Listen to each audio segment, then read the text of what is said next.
And guten Morgen, comrade. Wrong accent. Привет, товарищ. It's still the wrong language and accent. 안녕하십니까, 여러분. 오늘은 China.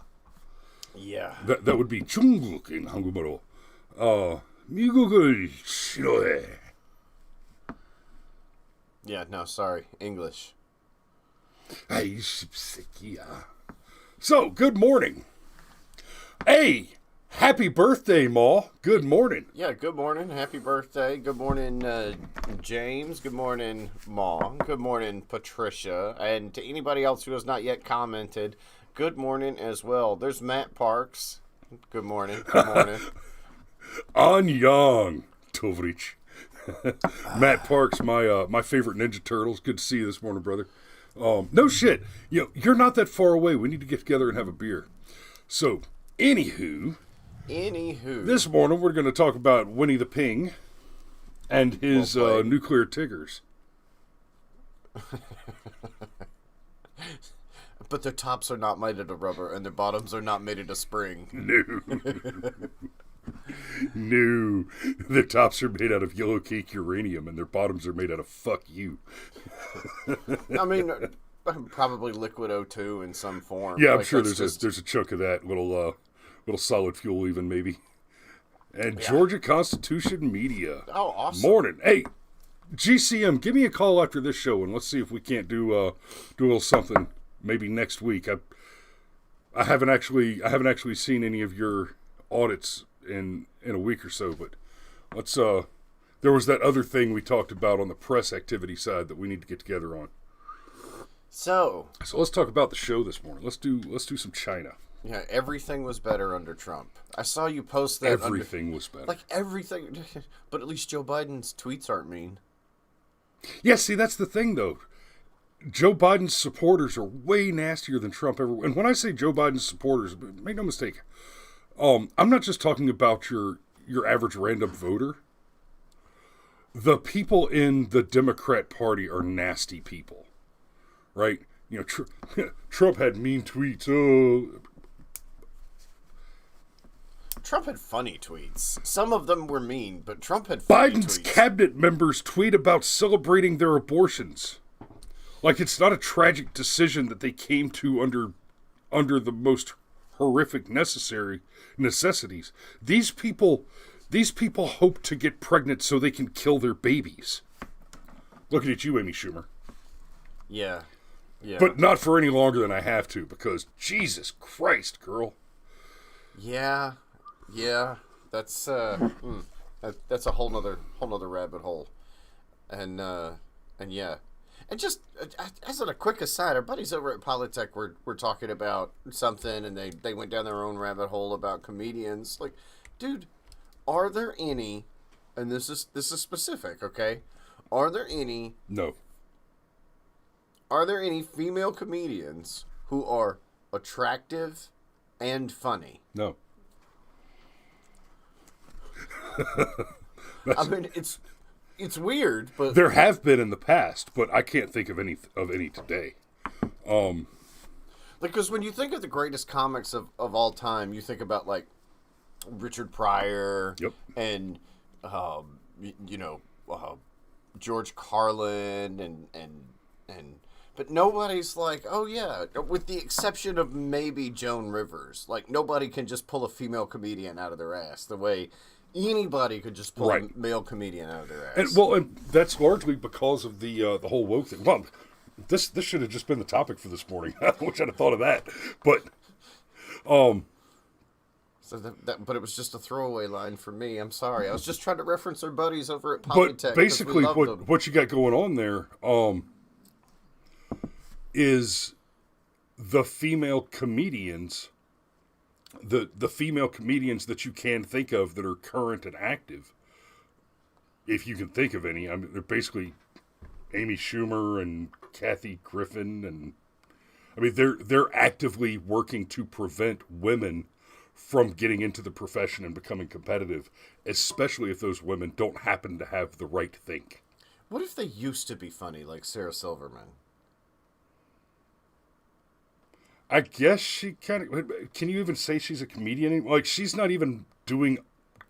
She's not even doing something that's not funny and pretending that it's comedy anymore. She's just being gross and angry and. I mean, you had a decent set of tits on screen 20 years ago, honey. That's about what your career netted. I mean, short of several $1 million in acting fees. Yeah, and but one of the many people on the left who's done blackface, and for some reason it just anyhow. But look, it would be easier to list the ones that haven't. So China.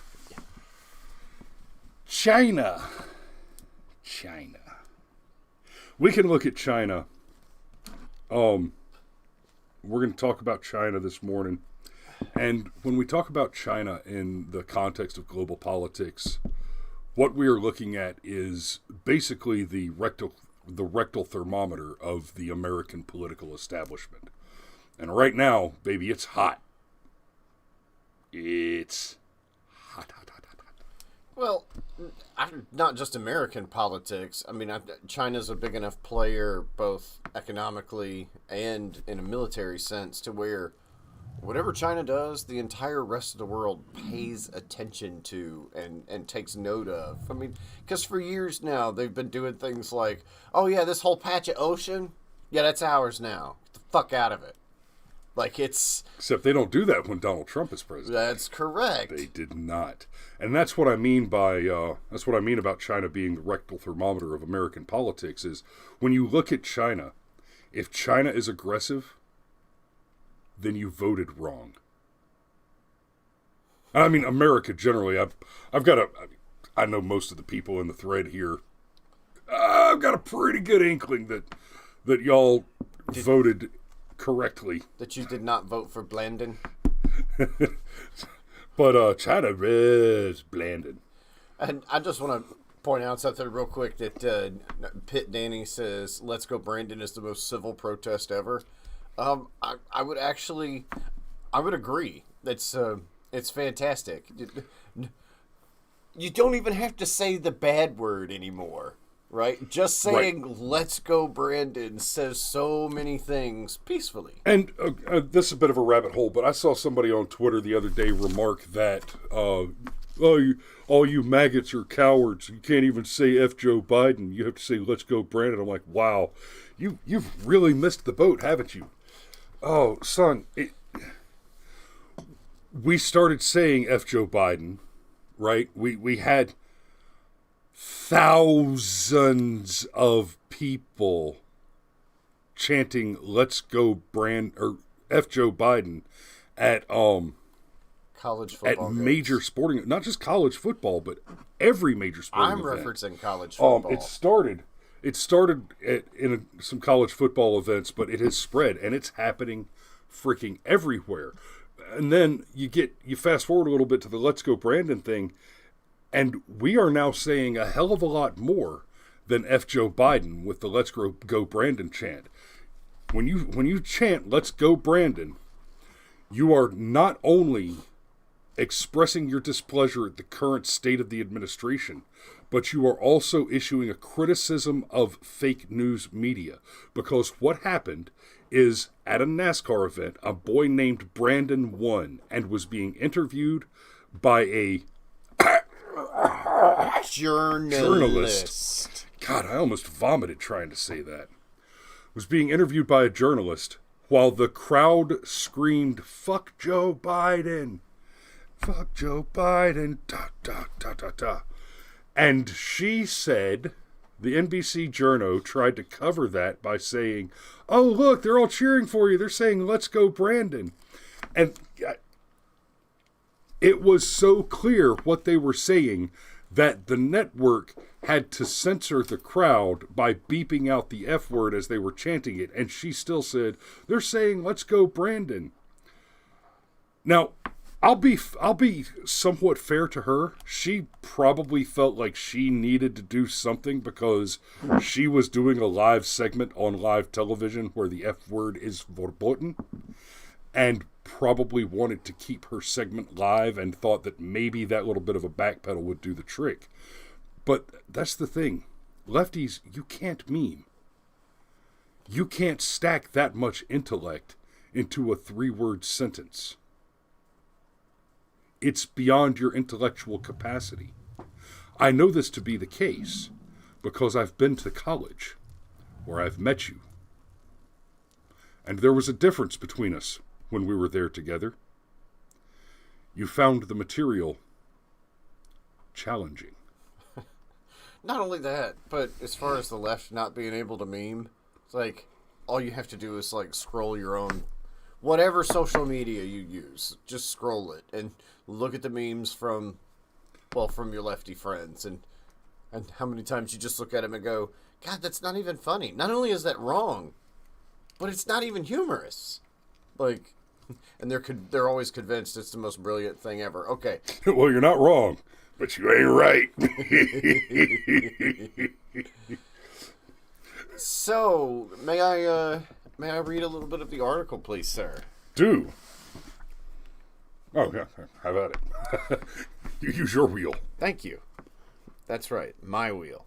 China tested a nuclear-capable hypersonic missile in August that circled the globe before speeding towards its target, the Financial Times reported. The test shows China has advanced space capability that caught U.S. intelligence by surprise, the outlet reported. So, the test shows China's advanced space capability that caught U.S. intelligence by surprise, the outlet reported. No, Y'all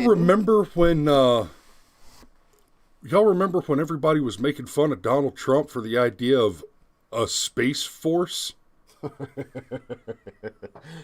And besides, And they all made fun of Donald Trump for saying we needed a space force. And I just want to point this out too. Remind your lefty buddies of this. Neil deGrasse Tyson, right? Mr. Black Guy Physicist, liberal, made science cool again, hyper climate alarmist leftist, has been begging presidents since Bush for a space force. And the whole space force thing, we had something sort of equivalent to a space force, but what has really happened here, it's not that we needed a new branch of the military because we didn't have space capabilities. It is that the need for space capabilities have accelerated sufficiently that it is no longer adequate for that to be a sub-department of an individual branch. So much like there was a time when air combat didn't exist because we hadn't figured out how to fly yet, and then we got our hands on the idea of putting people in the sky, so we had the Army Air Corps, which eventually proved its worth, creating the tactical advantage of air superiority. And so we broke the Army Air Corps off into its own branch because we needed a branch to focus on this new substantial and significantly important capability, becoming the U.S. Air Force. So a little bit of respect out to you barrel-ass Pop-Tart munching chair force shitbags. But that's how we got an Air Force. What is now the Space Force began as individual smaller programs within the Air Force, which needed to be broken off into their own branch, where the branch itself is focused on the capability of space superiority, of high ground, right? All we're talking about when you go from Army to Air Force to Space Force is dead simple, basic Sun Tzu, take the high ground and rain hell on the enemy. And now, if there's any doubt remaining that the Space Force was absolutely the right maneuver at the time, if this does not allay that doubt, you're not competent to make tactical decisions. Well, the Space Force was the right maneuver 25 years ago. And look, part of what I was going to touch on... You smell something burning? I felt like I smelled something burning myself, but wasn't real sure where it was coming from. Hey, if we end the show abruptly... You maintain the show. I think I know what happened. Okay. Well, in that case, I will maintain the show. So, Thomas Waller actually asked a question, did it really catch U.S. intel by surprise, though? And when I broke on that paragraph, that's the thing that I was going to touch on. I don't know that I believe any intelligence agency can truly be caught by surprise. Now, I realize that there are things that intel agencies know and things that intel agencies don't know, and that's part of the point of having intelligence agencies and spies and trust but verify. But, like, a missile that can circle the globe, and it's just like, I don't know, where'd that come from? Oh, you know, it's kind of tough for me to swallow that they had no clue that was coming, especially since if you dial the clocks back 1 year, Donald Trump was president, okay, and he would have known that the missiles were coming, right? He would have known about them, and it's not like all that intelligence just disappeared. When the office of the president changes hands, it's not like they go, well, CIA's been working on this operation for 2.5 years, but we got a new president, so we're burning all those files. No, you brief the incoming president. So I'm not real sure what's being obfuscated by that sentence, caught U.S. intelligence by surprise, because notice that it's in quotations, right? Which we're at the point now where when, like, major media quote something, I'm now suspicious of the quote. Be like, okay, what are you not telling me? But, oh, now I also know what happened. Okay. Yeah, you set the butt can on fire. Right. Anyhow. And no, it didn't catch us by surprise, Waller. Yeah, exactly. Well, I just explained. But we don't know anything about that, do we? I just explained all that. Friends. You don't have to worry about NDAs when I can just make assumptions, dude. Like, and just to be clear, we didn't talk about that part of it before. I'm making a separate joke for the people who are watching who are bound by the same NDAs. All right, so citing 5 people familiar with the test, the report said that the Chinese military launched a rocket that carried a hypersonic glide vehicle which flew through low-orbit space before cruising toward its target. It missed the target by about 24 miles, but shows China's astounding progress on hypersonic weapons. Look, missed the target by about 24 miles sounds bad until you realize that this thing circled the globe before coming to its target, and modern nuclear weapons will let you miss your target by a few miles. You remember the old expression, close only counts at horseshoes and hand grenades? Yeah, it works with nukes, too. Yeah. Close works with nukes. I mean, literally being anywhere in the ballpark counts with nukes. Yeah. In fact, if you just hit the right land mass, you pretty much achieved your objective. The U.S., Russia, and China have all been working on hypersonic weapons. Russia tested one such missile in July. The U.S. plans to outfit all of the Navy's destroyers with these missiles, which can travel 5 times faster than the speed of sound. Bad OPSEC. New York Post, don't tell the enemy what we're doing. All right, this was one of the big failures of the Obama administration, and the primary reason that ISIS managed to grow and become as significant a threat as it did, is because Obama's administration just kept telling the secrets. Hey, here's our deployment schedule. Hey, here's our new capability. Hey, here's what we're planning to do. Shut up! Shut up! Shut up! Yeah. So, yeah, exactly. I'm going to go into the next part, the sci-fi parts of it. The U.S. plans to outfit all of the Navy's destroyers with these missiles, which can travel 5 times faster than the speed of sound. That makes them slower than some existing ballistic missiles, but unlike the older technology, hypersonic missiles can be controlled after launch, making it easier to evade defense systems. So, just kind of on the surface, that is really damn cool. Like, I'm gonna fly a missile, like no, with Thomas, an Xbox they were not. Controller. ISIL was not backed by American interests. ISIL was backed by Obama's interests. The Pentagon did not comment on the report. Duh. We have made clear our concerns about Well, at least that's something. Thanks, New York Post. And thanks for nothing, Pentagon, literally.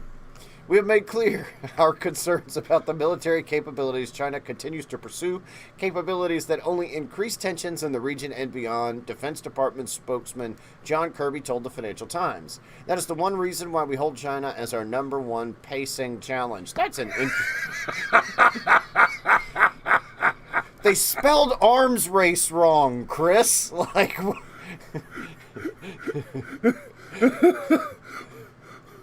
Whoa. Lu Pengyu? Pengguai. Lu Pingu. Lu Pinggu. A spokesperson for the Chinese embassy in London said Pingu. Right. Said the country's military policy was defensive in nature. We don't have a global strategy and I'm not going to. We don't have a global strategy and plans of military operations like the U.S. does, and we are not all interested in having an arms race with other countries. Oh my! Yeah, we've been an alms race. Okay. So swords to plowshares. No shit. China is in an alms race with the rest of the world, right? The race to beg America for more support, for more free handouts, for more free money, for... Okay, I think I could take that joke a lot farther, but I think I'm done with it for now. Yeah. I'm not really done with it. I'm tired of it. Basically, the joke brought me around to this whole, fuck you, you're China. Just die. Okay, so, I mean, there's a lot there. First of all, let's be really clear. It is an arms race, obviously. Like, when you...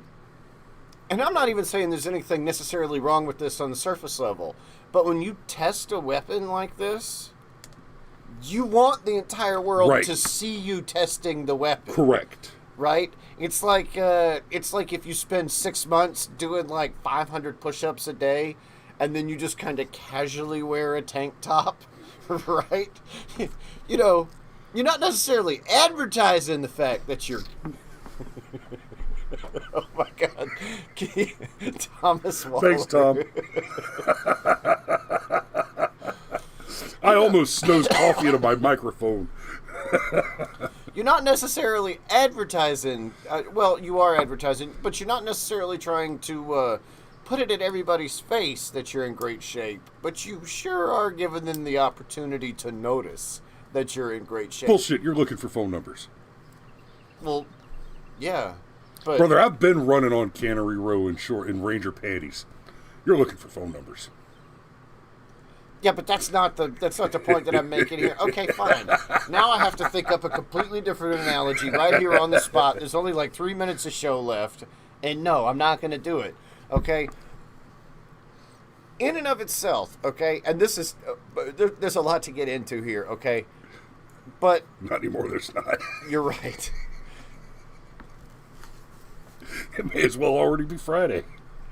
Arms races, okay, they're painted as these evil and terrible things, but actually I would contend that things like arms races that include nuclear capabilities and spy agencies that are very well aware of what each other's country is capable of is a good thing.